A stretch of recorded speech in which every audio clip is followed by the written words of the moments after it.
আল্লাহ রাব্বুল আলামিন কোরআনুল কারীমের মধ্যে সূরাতুল মাইদা 83 নম্বর আয়াত বিশ্ব মানবতার জন্য এক মুক্তির সনদ হিসাবে কোট করে রেখে দিলেন। আল্লাহ পাক জানিয়ে দিলেন, ওয়া ইযা সামি'ু মা উনজিলা ইলার রাসূলি তারা আ'য়ুনাহুম তাফীদু মিনাদ দাম'i মিম্মা আরাফু মিনাল হক يقولون ربنا آمنا فاكتبنا مع الشاهدين।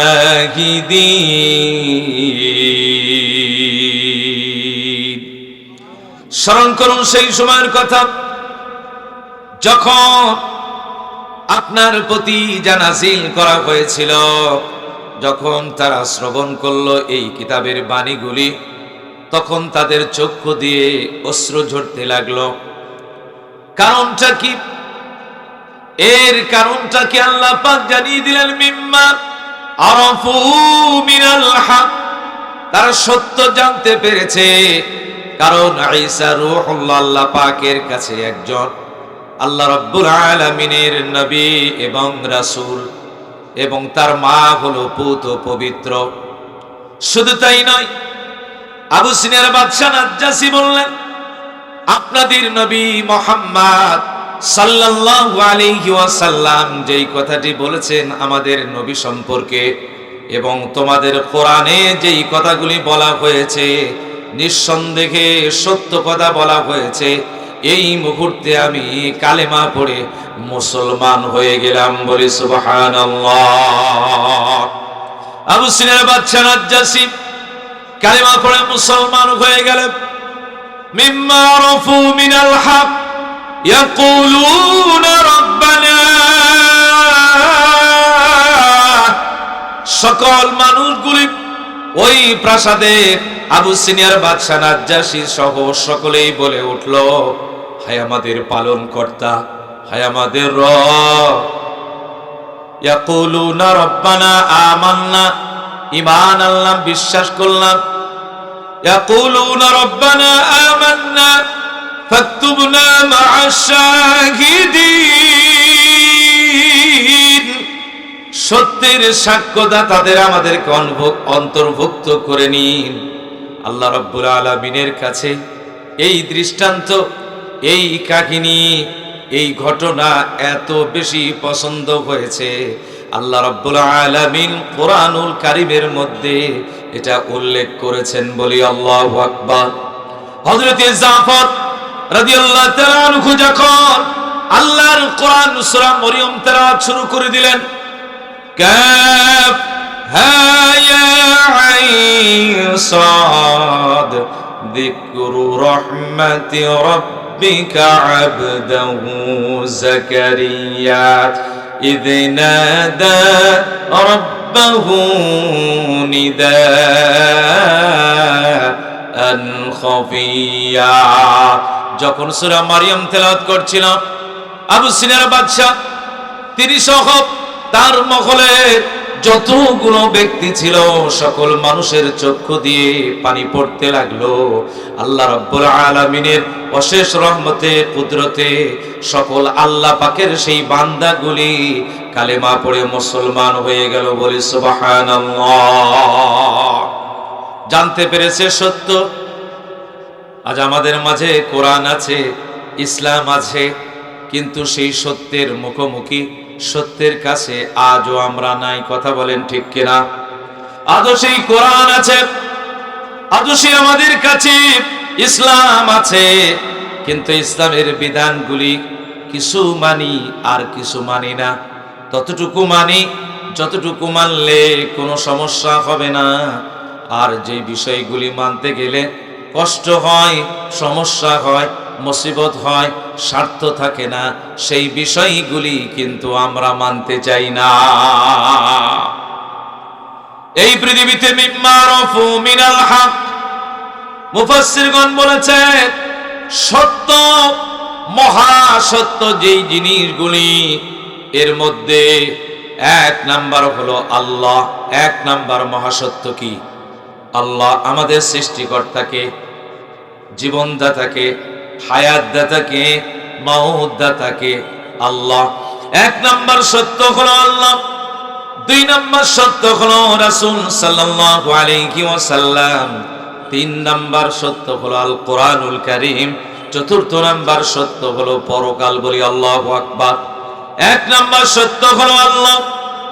আল্লাহ রাব্বুল আলামিন জানিয়ে দিলেন, আল্লাহু লা ইলাহা ইল্লা হুয়াল হাইয়ুল কাইয়্যুম। আল্লাহ বলেন সেই সত্তা লা ইলাহা ইল্লাহু, যিনি ছাড়া কোনো ইলাহ নেই। আল হাইয়ুল কাইয়্যুম, যিনি চিরস্থায়ী সুপ্রতিষ্ঠিত। আল্লাহ পাক সম্পর্কে মুসলমান হওয়া সত্ত্বেও কিন্তু আমরা অনেক সময় ইসলামের বিরোধিতা করি। আবার ইসলাম সম্পর্কে না জানার কারণে আমরা অনেকেই কিন্তু মুসলমান হওয়ার পরেও ইসলাম থেকে অনেক দূরে সরে আছি। কথা বলেন ঠিক কিনা? আমার ভাইরা, আল্লাহর জমিনে এমনও সময় গেছে সংসদে দাঁড়িয়ে মুসলমানের বাচ্চা হয়ে কোরআনের বিরোধিতা করেছে। সংসদে দাঁড়িয়ে এমন কথা বলা হয়েছে মসজিদ মাদ্রাসা নাকি জঙ্গির আস্তানা। এমন কথাও কিন্তু 92% মুসলমানদের দেশে সংসদে দাঁড়িয়ে কথা বলেছেন। কথা বলেন ঠিক কিনা?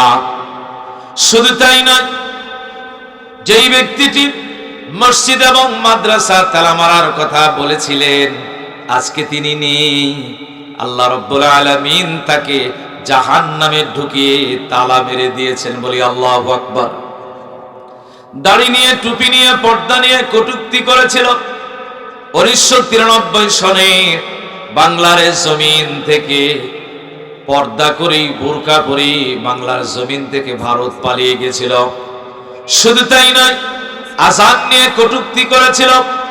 আমার ভাইরা, আযানের সুললিত কণ্ঠ নাকি নষ্ট মেয়ের কণ্ঠের সঙ্গে মিল পায়।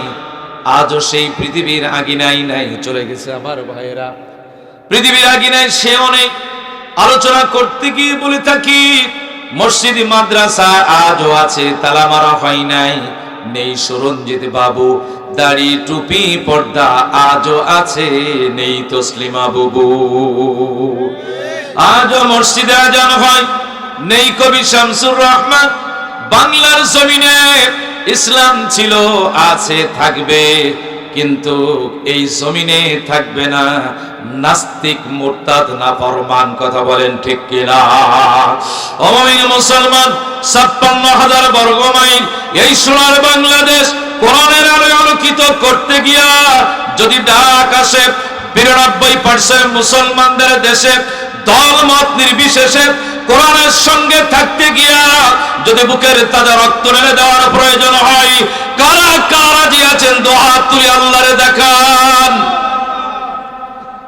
আমার ভাইয়েরা, ইসলাম ছিল, ইসলাম আছে, ইসলাম থাকবে, ইসলাম বিজয়ী হবে আপনাকে নিয়ে কিংবা আপনাকে ছাড়া। প্রশ্ন হলো, সেই বিজয়ের দ্বার প্রান্তে আপনি থাকবেন কি থাকবেন না, এটা হলো আপনার বিষয়। ইসলামের বিজয় হবে, হয় আপনাকে নিয়ে কিংবা আপনাকে ছাড়া, কিন্তু হবেই। আমার ভাই, এক নাম্বার সত্য হলো আল্লাহ। আল্লাহ সম্পর্কে মানুষ উল্টাপাল্টা কথা বলে, উল্টাপাল্টা বক্তব্য দেয়। আমার ভাইয়েরা, নাস্তিকের নানা রকম প্রশ্ন আছে আল্লাহ সম্পর্কে। একজন নাস্তিক প্রশ্ন করেছেন, আমার কিছু প্রশ্নের জবাব দিতে পারলে আমি কালেমা পড়ে মুসলমান হয়ে যাব। এক নাম্বার প্রশ্ন হলো, আল্লাহ এখন কি করছেন? আল্লাহ এখন কি করছেন? কত ভয়ঙ্কর, কত দেখেন তাদের প্রশ্নের ক্যাটাগরি কেমন। আল্লাহ এখন কি করছেন? দ্বিতীয় নম্বর প্রশ্ন হলো, আল্লাহ পাক যদি থেকে থাকেন তাহলে আল্লাহর চেহারা কোন দিকে? তিন নাম্বার প্রশ্ন হলো, আল্লাহর পূর্বে কি ছিল? এই তিনটা প্রশ্ন করলেন। আরো বাকি তিনটি প্রশ্ন করা হলো। এক নাম্বার হলো, না দেখা জিনিস আমরা কেন বিশ্বাস করব? আল্লাহ পাককে তো দেখা যায় না, কেন আমরা বিশ্বাস করব? পঞ্চম নম্বর প্রশ্ন হলো, শয়তান আগুনের তৈরি। শয়তান যদি আগুনের তৈরি হয়, তাহলে শয়তান আবার আগুনে কিভাবে পোড়ানো হবে? এটা তো অসম্ভব। ষষ্ঠ নম্বর প্রশ্ন হলো, ভালো মন্দ যদি আল্লাহ পাকের পক্ষ থেকে হয়, তাহলে যদি কোনো আল্লাহর বান্দা কোনো গুনাহ কাজ যদি করে, তাহলে কেন তাকে শাস্তি দেওয়া হবে? যদি তাকে শাস্তি দেওয়া হয়, তাহলে আল্লাহ পাক তার প্রতি অবিচার করবে, বলি নাউজুবিল্লাহ। এই যে 6টি ভয়ঙ্কর মারাত্মক নাস্তিকের প্রশ্নের জবাবের জন্য একটা মাসনাদ করা হলো, একটা বাহাসের আয়োজন করা হলো। 13 বছরের একজন বালক তিনি বললেন, এই 6টি প্রশ্নের জবাব দেব। 1 নাম্বার হলো নাস্তিকের প্রশ্ন, আল্লাহ এখন কি করছেন? হাজার হাজার মানুষের সামনে 13 বছরের একজন বালক হাত তুলে বললেন, 6টি প্রশ্নের জবাব দেব। এই কথা শোনার সঙ্গে সঙ্গে তখন তিনি বললেন, আমি যেহেতু প্রশ্নের জবাব দেব, সেই জন্য আমাকে নিচে না বসে উপরে বসতে হবে। কারণ এই যে আমি কোরআনের কথা বলছি, সেই জন্য আমি চেয়ারে বসে কথা বলছি। এখানে কথা না বললে আমার এমনও হতে পারতো যে আপনাদের কাতারে বসে কোরআনের আলোচনা শুনতে পারি। কথা বলেন ঠিক কিনা? 13 বছরের সেই বালকটি তখন চলে আসলেন চেয়ারে বসার পরে জিজ্ঞাসা করলেন, প্রশ্ন করেন, জবাব দিচ্ছি। 1 নাম্বার নাস্তিকের প্রশ্ন হলো, আল্লাহ এখন কি করছেন? তখন তিনি জবাব দিলেন, শুনুন, আল্লাহ রাব্বুল আলামিন এখন এই মুহূর্তে, আমি নিচে ছিলাম, উপরে এসে আল্লাহ পাক আমাকে চেয়ারে বসার জন্য ব্যবস্থা করে দিলেন। সুবহানাল্লাহ। 2 নাম্বার প্রশ্ন নাস্তিক করল, আল্লাহর চেহারা কোন দিকে? বালকটি তখন বললেন, একটি মোমবাতি নিয়ে আসেন। মোমবাতি নিয়ে আসার পরে বালকটি আগুন ধরিয়ে দিলেন। সকল হাজার মানুষের সামনে জিজ্ঞাসা করলেন, বলেন তো আগুনের চেহারা কোন দিকে? আপনারা কেউ কি বলতে পারবেন নাকি আগুনের চেহারা কোন দিকে?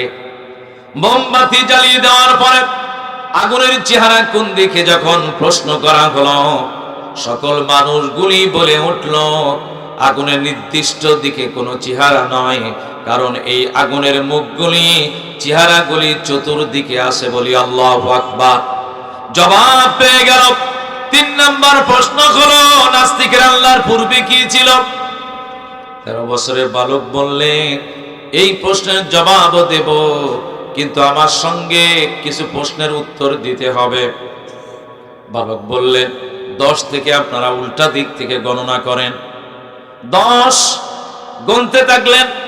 এরপর কত? 9, এরপর 8, এরপর 7, এরপর 6, এরপর 5, এরপর 4, 3, 2, 1।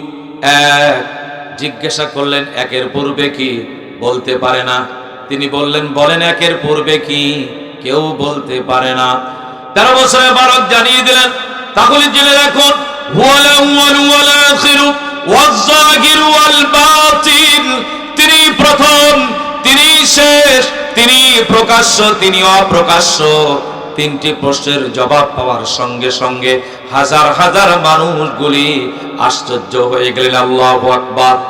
বাকি 3টি প্রশ্ন হলো নাস্তিকের ভয়ঙ্কর 3টি প্রশ্ন হলো, বাকি 3টি না দেখা জিনিস আমরা কেন বিশ্বাস করব? আমার ভাইরা, গত সপ্তাহে ইতালিতে একটা মিউজিয়ামে আপনার একটি জায়গা তৈরি করা হয়েছে, যেখানে বৌদ্ধ ধর্মের তাদের ধর্মগুরু, তাদের মূর্তিটা রাখা হয়েছে, লেখা রয়েছে বৌদ্ধ ধর্ম। হিন্দু ধর্মের জন্য তাদের প্রতিমা রাখা হয়েছে, নিচে লেখা রয়েছে হিন্দু ধর্ম, সনাতন ধর্ম। আরেক জায়গায় খ্রিস্টান ধর্মের তাদের আপনার মূর্তি উপরে রাখা হয়েছে, নিচে লেখা রয়েছে খ্রিস্টান ধর্ম। আর পরবর্তীতে লেখা আছে ইসলাম ধর্ম। জায়গাটা ফাঁকা রাখা হয়েছে, কারো কোনো কিছু প্রতিকৃতি ছবি দেওয়া হয় নাই। মুসলমান ধর্মকে অপমান করার জন্য তারা ওখানে প্রশ্ন করেছে, দেখো পৃথিবীর সকল ধর্মের মানুষগুলি তাদের নির্দিষ্ট একটা আকৃতিকে তারা অনুসরণ করে, ইবাদত করে, তাদের ইচ্ছা মতো তাদের প্রভুকে দেখে তারা ইবাদত করে। কিন্তু মুসলমানরা এতই বোকা, তাদের প্রভুর কোনো প্রতিকৃতি নাই, বলি নাউজুবিল্লাহ। আমার ভাইরা, ইতালির এই বিষয়টা যখন, ইউরোপের এই বিষয়টা যখন হাজার হাজার মানুষের সম্মুখে যখন আসলো, যখন ইসলামিক স্কলাররা যখন জানতে পারলেন, এই প্রশ্নে জবাব দিলেন, শোনো, যদি আপনাদের ভগবান, যদি আপনাদের সৃষ্টিকর্তা, যদি আপনাদের মালিককে যদি আপনারা নিজে হাতে বানাতে হয়, তাহলে সে কখনোই আপনাদের প্রত্যেকটা ধর্মের প্রতিকৃতি স্বরূপ আপনাদের সেই আপনার প্রতিকৃতি স্বরূপ মূর্তি দেওয়া রয়েছে। কিন্তু মুসলমানরা এমন এক সত্তার ইবাদত করে যার কোনো প্রতিকৃতি নাই, আর আপনারা নিজে হাতে তৈরি করেছেন, কারণ সৃষ্টিকর্তাকে মানুষ কখনো তৈরি করতে পারে না। আল্লাহু আকবার। তিনটি প্রশ্ন, না দেখা জিনিস বিশ্বাস করব কেন? পঞ্চম নাম্বার প্রশ্ন হলো আগুনের তৈরি। আগুনের তৈরি শয়তানকে আল্লাহ পাক কেমনে পোড়াবেন? 6 নম্বর প্রশ্ন হলো ভালো মন্দ আল্লাহর পক্ষ থেকে যদি হয়, তাহলে মন্দ কাজ করার পরে মানুষ কেন জাহান্নামে যাবে? এই প্রশ্ন করার সঙ্গে সঙ্গে 13 বছরের বালক একটা মাটির একটা ঢিল নিলেন। মাটির একটা ঢিল নেওয়ার পরে আঘাত করলেন কপালে। কপালে আঘাত করার সঙ্গে সঙ্গে অনেক ব্যথা অনুভব করলেন। সকল মানুষের সামনে বললেন, দেখেন, আমি নাস্তিক মানুষ হতে পারি, আমার সৃষ্টিকর্তাকে আমি বিশ্বাস করি না, আমাকে সে উত্তর দিতে না পেরে আমাকে আঘাত করেছে, অতএব ইসলাম ধর্ম মানুষের প্রতি জুলুম করে, বলি নাউজুবিল্লাহ। এবারে 13 বছরের বালক তিনি জবাব দিলেন, শোনো, আমি যে আঘাতটি করেছি মাটি দিয়ে, উদ্দেশ্য হলো আঘাত করা নয়, আমার ওই মাটির ঢিল দিয়ে আঘাত করার মাধ্যমে 3টা প্রশ্নের উত্তর দিয়েছি, বলি আল্লাহু আকবার। 1 নম্বর প্রশ্ন হলো, না দেখা জিনিস বিশ্বাস করব কেন? আমি প্রশ্ন করতে চাই নাস্তিক ভাইকে, আমি যে তার কপালে আঘাত করেছি, দেখাতে হবে ব্যথাটা কেমন। বলেন তো, আপনার যদি মাথা ব্যথা হয়, পেট ব্যথা হয়, ব্যথা কি দেখা যায় নাকি? দেখা যাবে না। আমার ভাইয়েরা, এমনি করে আতরের সেন্ট, ফুলের সুঘ্রাণ কিন্তু দেখা যায় না, বাতাসকে দেখা যায় না। না দেখা জিনিস অনুভবে বিশ্বাস করে নিতে হয়, চিরসত্য, এটাই হলো সত্য কথা। আল্লাহ পাককে দেখা যায় না, আল্লাহর সৃষ্টিকুল দেখি, তার নিয়ামত দেখে আল্লাহ পাকের বান্দাদেরকে আল্লাহ পাককে বিশ্বাস করে নিতে হয়। 5 নম্বর প্রশ্ন হলো, শয়তান আগুনের তৈরি, তাহলে কিভাবে শয়তানকে আল্লাহ রাব্বুল আলামিন আগুনে পোড়াবেন? এই যে ভাই,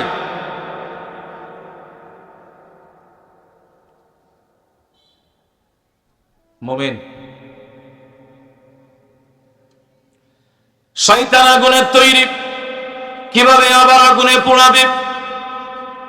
এই প্রশ্নের জবাবে 13 বছরের বালক জবাব দিলেন, আমি যে আঘাত করেছি, মাটি দিয়ে আঘাত করেছি মানুষকে।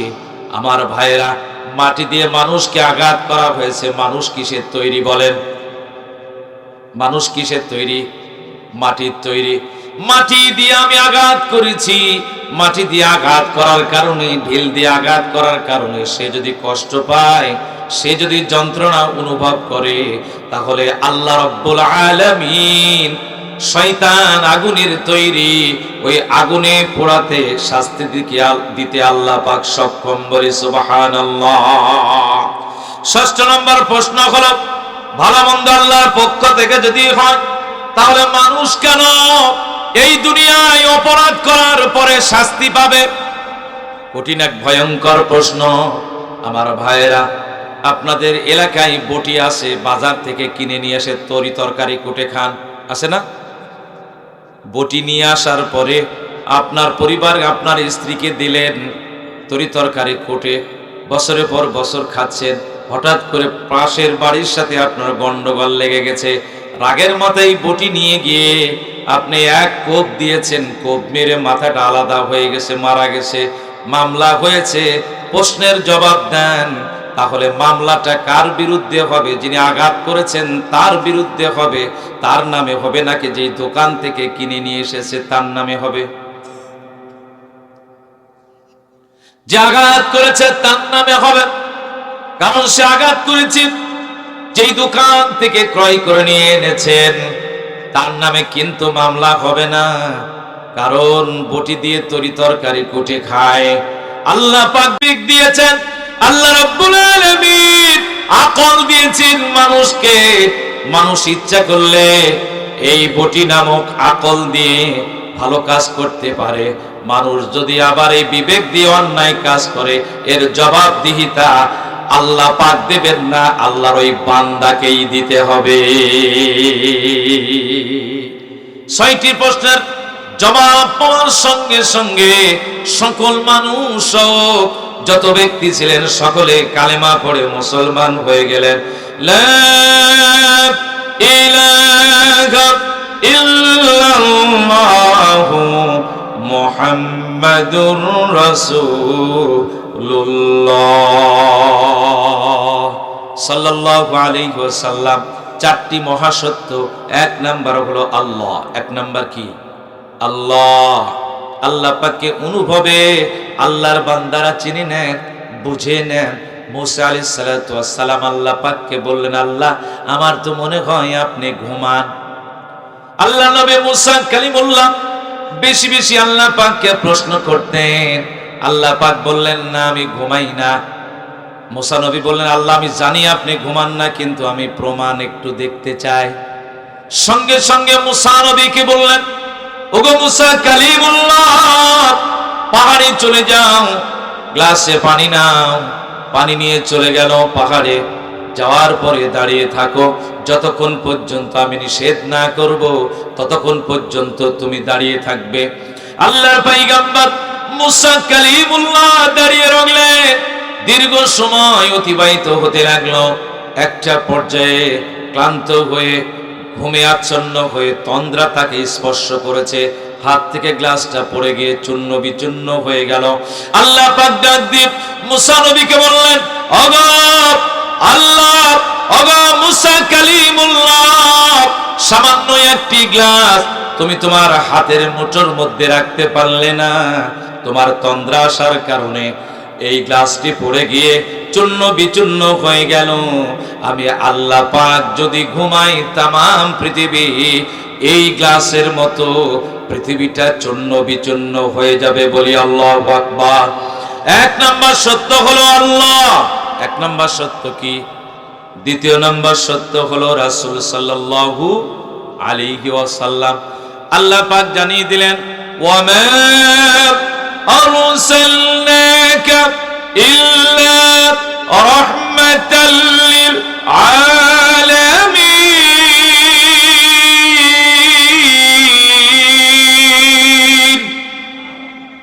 নবী হে, আপনাকে আমি পাঠিয়েছি বিশ্ববাসীর জন্য রহমত স্বরূপ। আল্লাহু আকবার।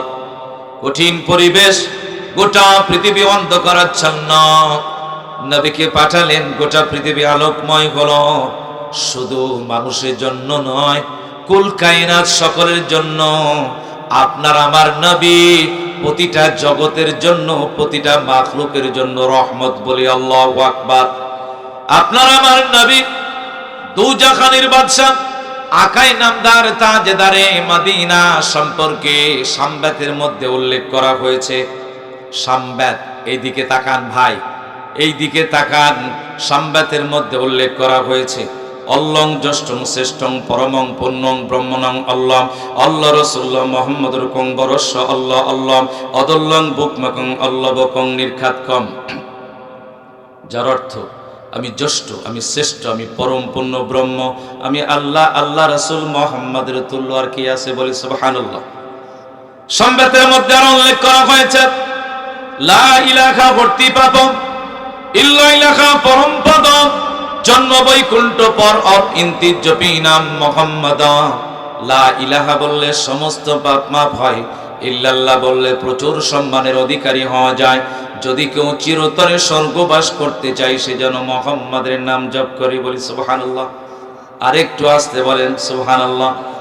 সম্বেতের মধ্যে আরো উল্লেখ করা হয়েছে, মদে বত্রিতা দেবরদিবা গোখৎকা প্রাকৃতাং ঈশানাং ভজেত্রণাং স্বভাবেতে শেষিতা। শেষ জামানায় এমন একজন ব্যক্তি আসবেন যার নামের প্রথম অক্ষর হবে ম। জোরে বলেন কি? শেষ অক্ষর হবে দ।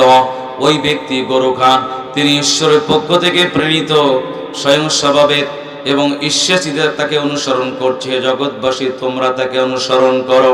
এর দ্বারা প্রমাণ করে বিশ্বের সর্বকালের সর্বযুগের সর্বশ্রেষ্ঠ ব্যক্তিত্ব তিনি আর কেহ না, আপনার আমার কলিজার টুকরা বিশ্ব নবী জনাবে মুহাম্মদুর রাসূলুল্লাহ। তাম পৃথিবীর দিকে তাকিয়ে দেখুন, মুসলমানরা নির্যাতিত নিষ্পেষিত হচ্ছে। যেখানে নির্যাতিত হচ্ছে, মুসলমানদের রক্ত ঝরছে, সেই জায়গাটা পরবর্তী সময় মাজলুমের পক্ষে চলে আসছে, জালেমদের কিন্তু পতন হচ্ছে। আফগানিস্তানে দেখেছেন বাশার আল আসাদের পতন হয়েছে, মাজলুমের বিজয় হয়েছে। সিরিয়ায় বাশার আল আসাদের পতন হয়েছে, মাজলুমের বিজয় হয়েছে। আফগানিস্তানে আশরাফ ঘানির পতন হয়েছে, মাজলুমের বিজয় হয়েছে। বাংলার জমিনের 16টি বছর তারা জুলুম করেছে, নির্যাতন করেছে। আজকে কিন্তু তারা টিকে নাই, তাদের পতন হয়েছে। কথা বলেন ঠিক কিনা? মুমিন মুসলমান তাকিয়ে দেখুন, তাম পৃথিবীতে আগামী দিন গোটা বিশ্ব কোরআনের আলোয় আলোকিত হবে, কোরআনের পতাকা তলে আসবে। কোরআনের পতাকা তলে আসতে গিয়ে আরো রক্ত লাগতে পারে, আরো জীবন দেওয়া লাগতে পারে। ও মুমিন মুসলমান তাকিয়ে দেখুন, টেকনাফ থেকে তেতুলিয়া, রূপসা থেকে পাতুরিয়া, সুন্দরবন থেকে বান্দরবান কোরআনের মিছিলে থাকার জন্য কারা কারা রাজি আছেন? দোহাত তুই আল্লাহরে দেখান।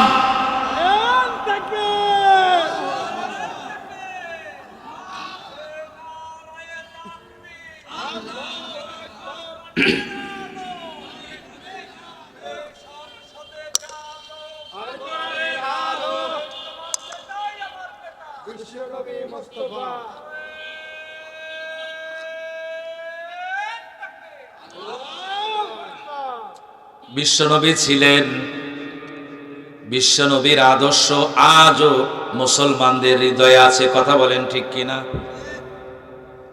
মুসলমানদের হৃদয়ে বিশ্বনবীর আদর্শ যদি না থাকে, বর্তমান পৃথিবীতে রাসূলের আদর্শ মানা না মানা এটাই হলো মূল দ্বন্দ্ব। আমার ভাইয়েরা মনে রাখবেন, এইদিকে তাকান ভাই, এইদিকে তাকান, এইদিকে তাকান। বিশ্বনবীর আদর্শ, আমরা মুসলমানের ঘরে জন্মগ্রহণ করেছি। গোটা পৃথিবীর মানুষদেরকে 3 ভাগে ভাগ করা হয়েছে। জোরে বলেন কয় ভাগ?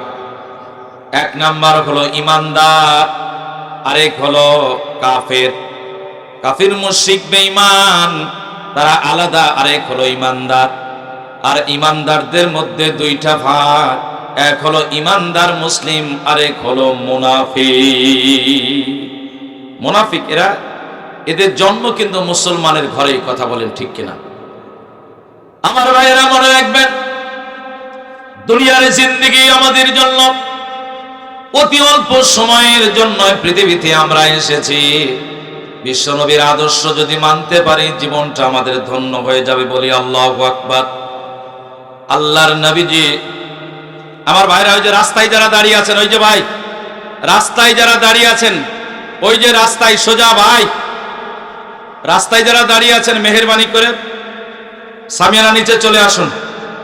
জিকির করি লা ইলাহা ইল্লাল্লাহ সুবহানাল্লাহ আলহামদুলিল্লাহ লা ইলাহা ইল্লাল্লাহ সুবহানাল্লাহ আলহামদুলিল্লাহ লা ইলাহা ইল্লাল্লাহ লা ইলাহা ইল্লাল্লাহু মুহাম্মাদুর রাসূলুল্লাহ সাল্লাল্লাহু আলাইহি ওয়াসাল্লাম। তাহলে দ্বিতীয় নাম্বার সত্য হলো আল্লাহর নবী বিশ্ব নবী সাল্লাল্লাহু আলাইহি ওয়াসাল্লাম। দ্বিতীয় নম্বর মহাসত্য হলো রাসূল। সে রাসূলের প্রতি ঈমান আছে তো? আছে তো? আমার ভাইরা, রাসূলের বাবার নাম কি? আপনার আমার নবীর বাবার নাম কি? আব্দুল্লাহ। মুহাম্মদ সাল্লাল্লাহু আলাইহি ওয়াসাল্লাম থেকে শুরু করে নিয়ে আদম পর্যন্ত সকল রূহানি পিতাগণের নাম মনোযোগ সহকারে শুনি আমরা। মুহাম্মাদুর রাসূলুল্লাহ সাল্লাল্লাহু আলাইহি ওয়াসাল্লাম বিন আব্দুল্লাহ বিন আব্দুল মুত্তালিব বিন হাশিম বিন আব্দে মুনাফ বিন কুসাই বিন কিলাব বিন মুররা বিন কাআব বিন লুয়াই বিন গালিব বিন ফিহর বিন মালিক বিন নজর বিন কিনানা বিন খুসাইমা বিন মুদরিকা বিন ইলিয়াস বিন মুজার বিন নাজার বিন মাআদ বিন আদনান বিন আদু বিন হুসাইসা বিন সালামান বিন আউস বিন বাউস বিন কামল বিন উবাই বিন আওয়াম বিন নাশিদ বিন হাদা বিন বালদাস বিন ইয়াদলা বিন তানিস বিন জাহিম বিন নাগেশ বিন মাখি বিন আইফি বিন আবকার বিন আবিদ বিন আবদায়া বিন হামদালান বিন সাম্বার বিন আসরিব বিন ইয়াহজান বিন ইয়ালহান বিন আরওয়া বিন আয়েস বিন দিশান বিন আইসর বিন ইকনাদ বিন ইহাস বিন মুকসির বিন নাগিস বিন জারিহ বিন সুমাই বিন মুজাহিদ বিন ইওয়াস বিন ইরাম বিন কাইজার বিন ইসমাইল আলাইহিস সালাতু ওয়াস সালাম বিন ইব্রাহিম আলাইহিস সালাতু ওয়াস সালাম বিন আসর বিন রাহুত বিন সরস বিন রাহ বিন ফায়েজ বিন আবেদ বিন আরদবশাদ বিন সাম বিন নূহ আলাইহিস সালাতু ওয়াস সালাম বিন লামুক বিন মুতাশি বিন ইদ্রিস আলাইহিস সালাতু ওয়াস সালাম বিন ইয়ারাত বিন মাহলাই বিন কায়নান বিন গানুশ বিন শীশ আলাইহিস সালাতু ওয়াস সালাম সাইয়্যিদিনা আদম আলাইহিস সালাতু ওয়াস সালাম। ১৫০০ বছর পরিকল্পনা নিয়ে বিশ্বনবীর আদর্শ, বিশ্বনবীর কৃষ্টি কালচার গুলি মুছে ফেলার জন্য কাফির মুশরিক বেঈমানরা চেষ্টা করেছে, পারবেও না। কিয়ামত পর্যন্ত তারা চেষ্টা করলেও বিশ্বনবীর আদর্শ ঈমানদার মুসলমানদের অন্তর থেকে তারা সরাতে পারবে না। তৃতীয় নম্বর সত্য হলো আল কোরআন। তৃতীয় নম্বর সত্য কি? তৃতীয় নম্বর মহাসত্য হলো আল কোরআন। এই সত্যগুলো যদি আমরা বিশ্বাস করতে না পারি তাহলে আমরা ঈমানদারি হতে পারবো না। আল কোরআন হুজ্জাতুল লাকা ওয়া আলাইক। কোরআন আপনার আমার পক্ষে কিংবা বিপক্ষে সাক্ষ্য দিবে। আমার ভাইরা, এই যে মহাগ্রন্থ আল কোরআনুল কারীম, এই কোরআনের কাছে আমাদের কিন্তু আসতেই হবে। আল্লাহর বিধান যতটুকু পালন করব ততটুকু ঈমানদার হতে পারবো, আর যতটুকু আমরা পালন করব না ততটুকু আমরা কাফের হয়ে থাকবো। বলি নাউজুবিল্লাহ। আমার ভাইরা, আল কোরআনুল কারীম ভারতবর্ষে যখন মাদ্রাসায় শাহ আব্দুল আজিজ দেহলভী রাহমাতুল্লাহি আলাইহি, তিনি মাদ্রাসার একজন মুহাদ্দিস দার্স দিচ্ছিলেন। হঠাৎ করে ওই মাদ্রাসার পাশে এক বাজারে একজন খ্রিস্টান ব্যক্তি বাইবেল কিতাব নিয়ে, এক হাতে বাইবেল আরেক হাতে হলো কোরআন নেওয়ার পরে লোকজন জড়ো করছে আর বলছে, শুনুন, আজকে প্রমাণ হয়ে যাবে মুসলমানের কিতাব সত্য না বাইবেল সত্য, আজ প্রমাণ হয়ে যাবে। হাজার হাজার মানুষদেরকে বাজারে একত্রিত করেছে আর চিল্লি চিল্লি বলতেছি, আজকে প্রমাণ হয়ে যাবে কোরআন সত্য না বাইবেল সত্য, প্রমাণ হয়ে যাবে। আমি আগুন ধরিয়ে দিলাম, এই আগুনের মধ্যে বাইবেলও নিক্ষেপ করব, কোরআনও নিক্ষেপ করব। যেই কিতাব পড়ে যাবে প্রমাণ হয়ে যাবে সেই কিতাব এবং সেই ধর্ম মিথ্যা। বলি নাউজুবিল্লাহ। বড় ষড়যন্ত্র করে এসেছে। এমনই যখন মানুষদেরকে একত্রিত করা হলো, ছোট্ট একটি বালক বাজারে এসেছে, মাদ্রাসায় পড়ে এক দৌড় মেরে মাদ্রাসায় চলে গেলেন।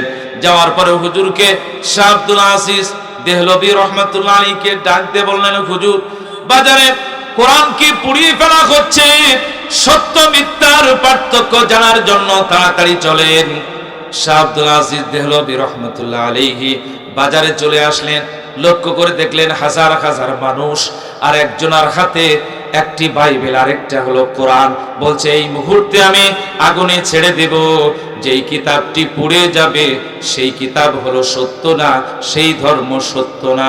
এই কথা শোনার সঙ্গে সঙ্গে আব্দুল আজিজ দেহলভী রহমাতুল্লাহ আলাইহি বললেন, ও আমার ভাই দাঁড়ান, আপনি বাইবেলের অনুসারী আর আমি কোরআনের অনুসারী।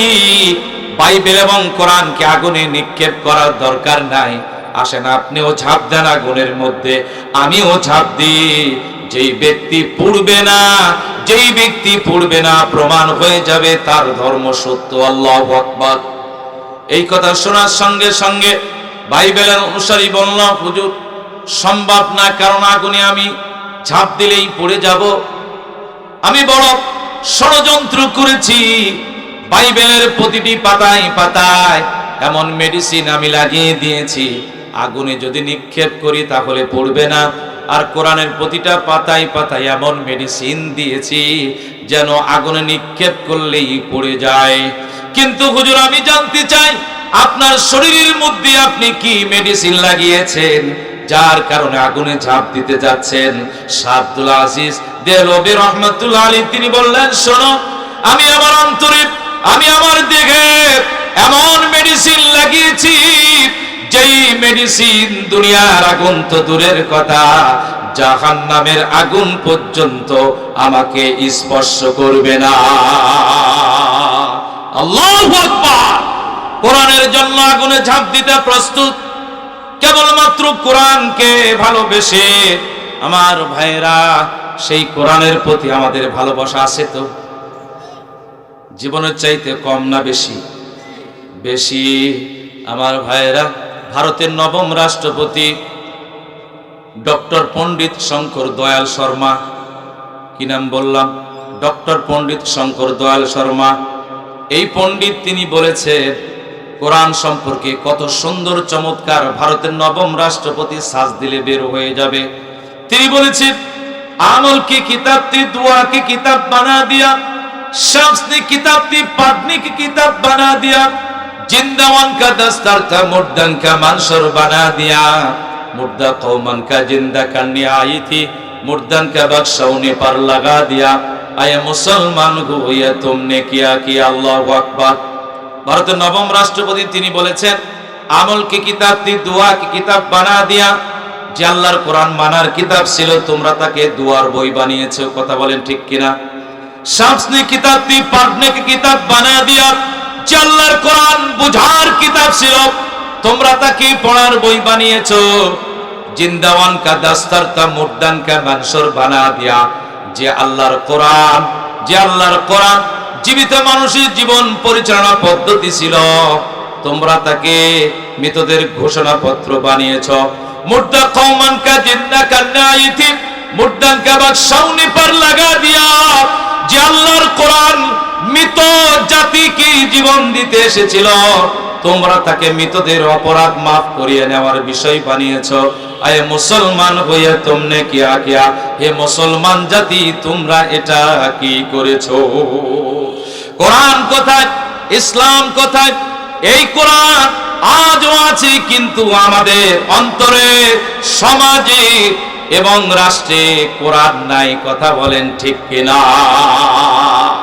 মুমিন মুসলমান যতদিন থাকবে যান মানব আল কোরআন, রাজি আছি তো ইনশাআল্লাহ? আলহামদুলিল্লাহ। আমার ভাইরা, 3 নাম্বার সত্য হলো কোরআন, 4th নাম্বার সত্য হলো পরকাল। ইমানদার মুসলমানরা পরকালকে বিশ্বাস করে। কথা বলেন ঠিক কিনা?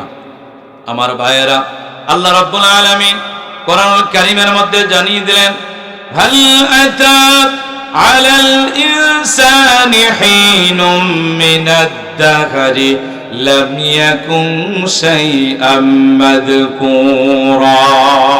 আল্লাহু আকবার। মানুষের সময়ের উপর দিয়ে এমন একটি সময় অতিবাহিত হয়েছে যখন সে উল্লেখযোগ্য বলতে কিছুই ছিল না, পরিগণিত হয় নাই। আপনার আমার মা বাবা আসার পূর্বে পৃথিবীতে আমাদের কোনো অস্তিত্বই ছিল না। এমন আবার একদিন সময় আসবে আমরা থাকবো না।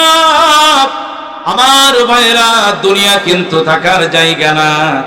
আমাদের প্রত্যেককেই কিন্তু আল্লাহর দরবারে চলে যেতে হবে। কথা বলেন ঠিক কিনা? কিসের এত দাম্ভিকতা, কিসের এত অহংকার, কিসের এত? আমার ভাইরা চিন্তা করে দেখুন, এত দাপট কিসের, এত ক্ষমতার বড়াই কিসে, এত সম্পদের আপনার দাম্ভিকতা কেন? একটু মনকে প্রশ্ন করে দেখেন, আজকেই যদি মালাকুল মাউত আসে, চিরবিদায় নিয়ে না ফেরার দেশে চলে যেতে হবে, এত সম্পদ দিয়ে আপনি করবেন কি? কাফনের কাপড়ে তো কোনো প্রকার পকেট নাই। কথা বলেন ঠিক কিনা? এত সম্পদ, অনেক মানুষ আছে বোকা, সুদ খেয়ে টাকা বাড়ায়, জুয়া খেলে টাকা বাড়ায়, অন্যায়ভাবে টাকা বাড়ায়, মিথ্যা কথা বলে টাকা বাড়ায়, আছে না নাই? একটু গভীরভাবে চিন্তা করে দেখেন, যেই টাকাগুলি আপনি অন্যায়ভাবে ইনকাম করলেন, এই যে গুনাহ অর্জন করলেন, গুনাহ নিয়ে কবরে গেলেন, সম্পদগুলি ভোগ করতে পারবেন না, সন্তানগুলি ভোগ করবে, এই সন্তানও কিন্তু নষ্ট হয়ে যাবে। বলি নাউজুবিল্লাহ। সম্পদ হালাল পন্থায় ইনকাম করতে হবে। নৌকার নিচের পানির মতো। কার নিচের পানির মতো? নৌকা কিন্তু পানি ছাড়া চলতে পারে না। নৌকা কোথায় চলে? পানিতে। পানি ছাড়া নৌকা কিন্তু চলতে পারে না। মানুষের সম্পদের দরকার, টাকা ছাড়া চলতে পারে না। কিন্তু নৌকার নিচের পানি যদি নৌকার পেটের মধ্যে ঢুকে যায় বেশি পরিমাণ, ওই নৌকা থাকে না, তলিয়ে যায়, তলিয়ে যায়, ধ্বংস হয়ে যায়। মানুষ যখন অন্যায় পন্থায় তার সম্পদগুলি ইনকাম করে বেশি পরিমাণ খেতে যায়, ওই নৌকার মতো অবস্থা হয়ে যায়। মিষ্টি নিয়ে এসেছেন বাড়িতে, মেহমান এসেছে, মিষ্টির ঝোল একটু পড়ে গেছে, বিনা দাওয়াতে কিন্তু পিঁপড়া হাজির হয়ে যায়। কথা বলেন ঠিক কিনা? বিনা দাওয়াতে পিঁপড়া হাজির হয়ে যায়। কিছু পিঁপড়া দেখবেন দূর থেকে মিষ্টির ঝোল খেয়ে চলে যায়, আবার কিছু পিঁপড়া ওই মিষ্টির ঝোলের মধ্যে প্রবেশ করে ইচ্ছে মতো খেতে থাকে। খেতে খেতে একটা পর্যায়ে এমন অবস্থা হয় আর উঠতে পারে না, পা সেখানে ততক্ষণে দেবে যায়, একটা পর্যায়ে দেখবেন সেখানেই তারা মারা যায়। দুনিয়ার জিন্দেগিতে যারা বেশি খাইতে চাইবে, ওই পিঁপড়ার মতো তাদের অবস্থা হবে। আমার ভাইরা বলেন তো, দাঁত বেশি শক্ত না জিহ্বা বেশি শক্ত? জোরে বলেন। দাঁত বেশি শক্ত। কিন্তু আমার ভাইরা, এই দাঁতের মধ্যে যখন গোস্ত ঢুকে যায়, জিহ্বা কিন্তু উপকার করে, ঠিক কিনা? জিহ্বা কিন্তু উপকার করে, এমন উপকার করে দেখবে ঠেলে ঠেলে গোস্তগুলি বের করে দেয়। আমার ভাইরা, এত উপকার করে জিহ্বা, তবুও যেন দাঁত কামড় বসিয়ে দেয় জিহ্বাকে। এই সমাজে মানুষের উপকার করবেন, কিছু মানুষ এমন আছে আপনারই ক্ষতি করে, আপনাকে ওই দাঁতের মতো কামড় বসিয়ে দেয়। আমার ভাইরা, দাঁত বেশি শক্ত না জিহ্বা বেশি শক্ত? উত্তর দিলেন দাঁত বেশি শক্ত। এবার প্রশ্নের জবাব দেন, দাঁতের আগে পতন হয় না জিহ্বার আগে পতন হয়? দাঁতের আগে পতন হয়। এই সমাজে যারা জুলুম করবে, যারা নির্যাতন করবে, যারা মানুষকে পথে পথে ঘুরাবে, মানুষের প্রতি যারা অকাত্য নির্যাতন করবে, ওই দাঁতের মতো তাদের আগে আগে পতন হবে। সময় এবং সম্পদের মধ্যে পার্থক্য কি জানেন নাকি? সময় এবং সম্পদ, সময় এবং সম্পদের মধ্যে পার্থক্য হলো এটাই, আপনার সম্পদ কতটুকু আছে আপনি বলতে পারবেন, কিন্তু আমার ভাইরা, সময় কতটুকু, সম্পদ কতটুকু আছে, আপনি ব্যাংকে কত টাকা আছে, সম্পদ কতখানি আছে আপনি বলতে পারবেন, কিন্তু সময় কতটুকু আছে আপনি কিন্তু বলতে পারবেন না। দুনিয়া থাকার জায়গা না, এক দুনিয়া, দুনিয়া থাকার জায়গা না, না ফেরার দেশে যাইবা একদিন ভেসে, না ফেরার দেশে যাইবা একদিন ভেসে, আর তো ফিরাইবা না এই দুনিয়া দুনিয়া থাকার জায়গা না।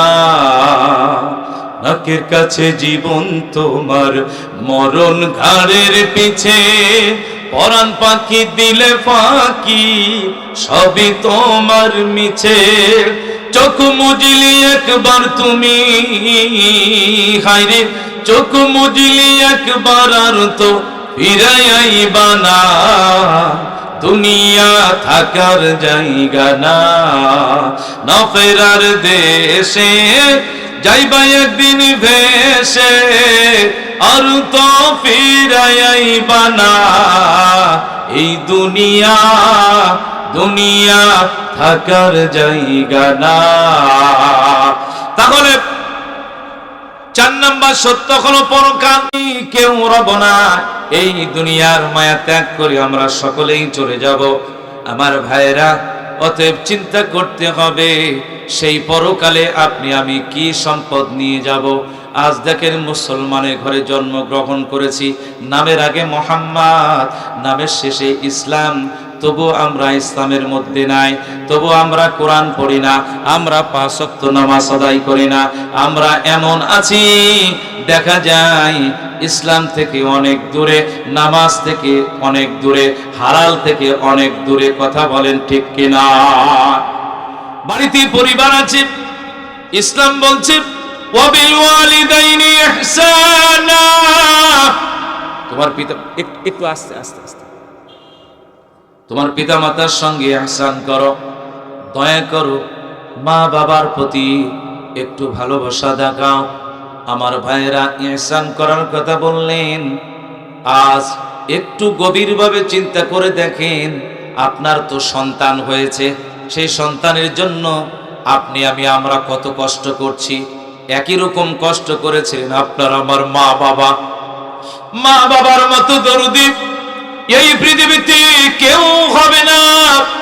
মা বাবার মতো আপন এই পৃথিবীতে আপনি কিন্তু কাউকে পাবেন না। আমার ভাইয়েরা, যার বাবা নাই একটু গভীরভাবে চিন্তা করে দেখেন, আসলে তার শক্তি নাই, সাহস নাই, ক্ষমতা নাই। যার মা নাই এই পৃথিবীতে মায়া মমতা ভালোবাসা বলতে কিছুই নাই। আজ থেকে 20-30 বছর পূর্বে আমার ভাইয়েরা, আজ থেকে 20-30 বছর পূর্বে 5-7টি সন্তানকে মা বাবা এক জায়গায় বসে খেতে দিয়েছে। আজ এই সন্তানগুলি বড় হয়েছে, বিয়ে করেছে, কিন্তু আফসোসের ব্যাপার হলো 5-7টি সন্তান মিলে একটা বাবার, একটু আস্তে আস্তে কথা বলেন, একটা বাবার একটা মায়ের খাবারের ব্যবস্থা করতে পারে না। কথা বলেন ঠিক কিনা? আপনি এত সুন্দর বাড়িতে বাড়ি করেছেন, বাড়িতে জায়গা হয় না, ফ্ল্যাট বাড়িতে, অথচ আপনার আমার মা ছোট্ট একটা পেটের মধ্যে জায়গা দিয়েছিলেন। একটু গভীরভাবে চিন্তা করে দেখেন, দাঁত থাকতে দাঁতের মর্যাদা বোঝেন। ছোট্টবেলা মায়ের হাত ধরে বলতাম আমার মা আমার মা, এইদিকে আর এক ভাই টানতো আমার মা আমার মা। আজ সন্তান বড় হয়ে গেছে, সন্তান বলে কি তোর মা, এই বলে তোর মা। কথা বলেন ঠিক কিনা? যেই দিন মাকে হারাবেন, বাবাকে হারাবেন, বুঝতে পারবেন জানি না এই মাহফিলে কার বাবা নাই, জানি না কার মা নাই। আলোচনা করতে গিয়ে আমি বলে থাকি, সূর্যের তাপ আর মা বাবার চাপ সহ্য করতে শিখে সূর্য যখন চলে যায় দুনিয়া অন্ধকার। কথা বলেন ঠিক কিনা? সূর্য যখন ডুবে যায় দুনিয়া অন্ধকার, আর মা বাবা যখন চলে যায় জীবনটাই অন্ধকার। এক সন্তান এসে বলছে, মা আমি ঋণ পরিশোধ করতে চাই, তোমার কেমনে ঋণ পরিশোধ করব? মা বলছে, বোকা সন্তান, মায়ের ঋণ শোধ করা যায় না। কথা বলেন ঠিক কিনা? মায়ের ঋণ শোধ করা যায় না। বলছে, বোকা সন্তান পারবি না। সন্তান বলছে, না মা কেমনে তোমার ঋণ শোধ করব বলো। বলছে, পারবি না, তবে একটা পরীক্ষা দিয়ে দেখি তুই পারবি কিনা, তাহলে নিজেই বুঝে যাবে। বাজারে চলে যা, একটা পাকা কলা নিয়ে আয়। সন্তান চলে গেল বাজারে, পাকা কলা নিয়ে আসলো। আসার পরে মাকে দিল। মা এবার পাকা কলা বলল, সন্তান তুমি যখন ঘুমাবে বুকের উপর পাকা কলা রেখে ঘুমিয়ে যাবে। ফজরে আসান যখন দেবে এই কলাটা তুমি আমাকে দেবে। সন্তান বুকের উপর পাকা কলা রেখে ঘুমিয়ে পড়েছে। রাত আস্তে আস্তে গভীর হয়, ঘনিয়ে আসি ফজরের আজান। হঠাৎ করে আসানের কণ্ঠ শোনা গেল, মসজিদের মুয়াজ্জিনের কণ্ঠ, হাইয়া আলাস সালাহ।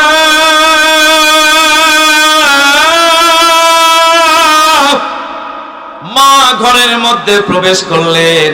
প্রবেশ করার পরে সন্তানকে ডেকে বললেন, ও কলিজার টুকরা সন্তান, জাগো আর ওই পাকা কলাটা আমাকে দাও।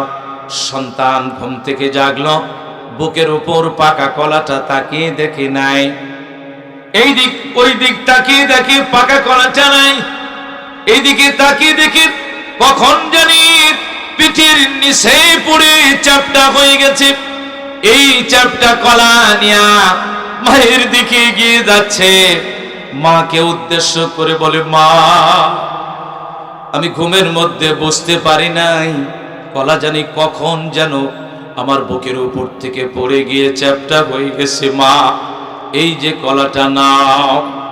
মা ডাক দিয়ে বলে, রে কলিজার টুকরা সন্তান, একটি কলা একটি রাত বুকের উপর রাখতে পারলি না। আমি তোর জনম দুঃখিনী মা, এক রাত না, এক সপ্তাহ না, এক বছর না, ৫-৭টি বছর পর্যন্ত এমন করে মানুষ করেছি।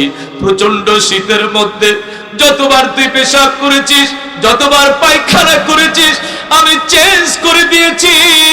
যতবার কান্না করেছিস আমি শীতের মধ্যে আমি আমার স্তনটা বের করে দিয়ে আমি তোকে তোর কান্না থামিয়ে দিয়েছি। আমি তো তোর মতন অচেতন অবস্থায় ঘুমাই নাই।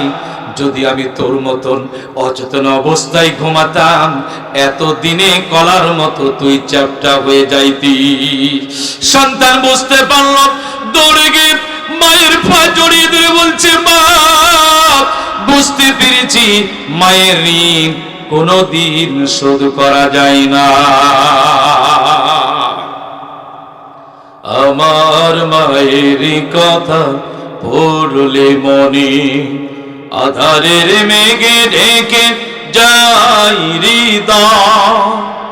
আমার মায়ের কথা পড়লে মনে আধারের মেঘে ঢেকে যাই হৃদয়। শ্রাবণের বাড়ি যেন দু চোখ ভরে বেদনার স্মৃতি এসে আমায় কাঁদায়, আমায় কাঁদায়। মাগো মাগো মায়েরা চল নিড়ে তোমরা যারা আছো মার স্নেহের ছায়া, বুঝবে কি করে বলো মা ছাড়ায় জীবন কত অসহায়। মায়ের স্নেহের বুঝি নেই তুলনা।